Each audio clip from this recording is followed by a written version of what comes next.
Halo. Saya di sini mau lihat tanaman ya, bibit tanaman yang ditanam beberapa waktu yang lalu. Di sini saya ada menempatkan bibit anggur ya dalam pot. Ini yang biasanya buat dikirim ke tempat-tempat lain. Saya ingin kasih lihat bukan yang bibit anggur, tapi bibit yang dulu ditanam sebelumnya. Di sini saya ada tumbuh beberapa bibit. Ini ada bibit pepaya, ada bibit cempedak, ada juga bibit markisa, seperti ini bibit markisa. Ya. Karena saya pelihara kelinci, kadang ini kalau tidak hati-hati kelincinya loncat, bibit cempedak saya ini dimakan kelinci. Dia sampai hilang, sampai habis nih. Ya. Tapi masih bisa tumbuh lagi, jadi memang mesti hati-hati kalau kita pelihara yang lain. Nah, di sini ada tanaman atau bibit-bibit pepaya. Ya, pepaya Kalina atau California. Ini ditanam sebelumnya. Ini usianya beda-beda.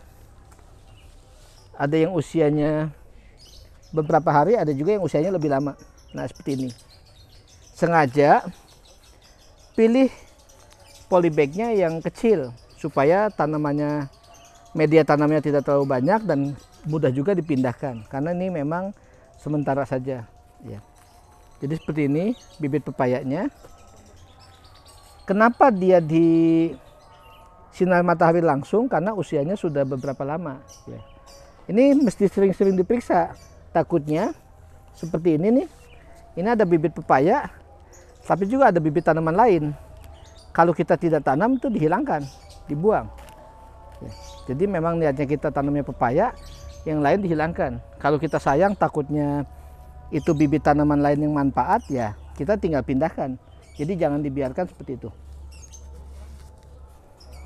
Kemudian ini juga ada satu pembelajaran. Saya ambil contoh di sini. Ya.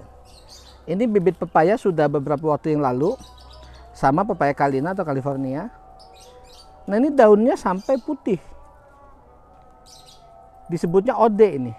Overdosis. Ya. Kemudian juga dia tidak subur, ini karena terperangkap di dalam. Ini biasanya OD gini nih, takaran pupuknya melebihi batas. Jadi harusnya dia dikurangi takaran pupuknya. Jangan sampai seperti ini. Nah, ini untungnya masih bisa selamat. Mudah-mudahan ini bisa pulih kembali. Jadi lain kali kalau kita mau kasih pupuk, sempatkan untuk mengecek. Misalkan boleh tanya ke teman, boleh tanya ke komunitas, bisa juga tanya atau lihat di YouTube maupun di literatur yang lain. Ukuran takaran misalkan kalau dikasih pupuk NPK, sebaiknya 1 sendok untuk berapa banyak dicampur dengan air. Misalkan air 5 liter, itu untuk 1 sendok. Itu takarannya diperhatikan, jangan sampai dia overdosis. Ya. Nanti kalau sudah seperti ini, apalagi misalkan sudah seperti ini sudah siap dipindahkan sebenarnya.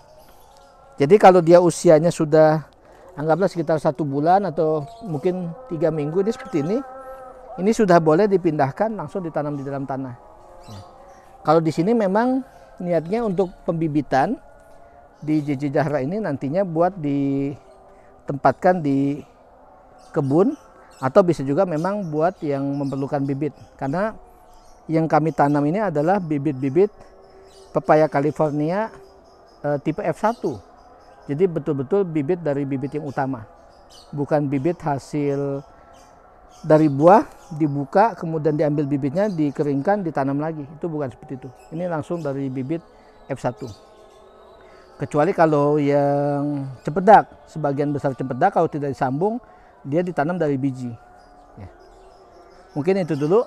Semoga bermanfaat bagi yang mungkin tertarik dengan bibit atau benih pepaya California, kemudian benih atau bibit cempedak, serta bibit-bibit lainnya seperti bibit markisa. Itu bisa juga lihat-lihat ya di Tokopedia Jijara. Di situ sudah disediakan baik benih maupun bibitnya. Ya. Semoga bermanfaat. Sampai ketemu lagi pada video berikutnya. Salam Jijara.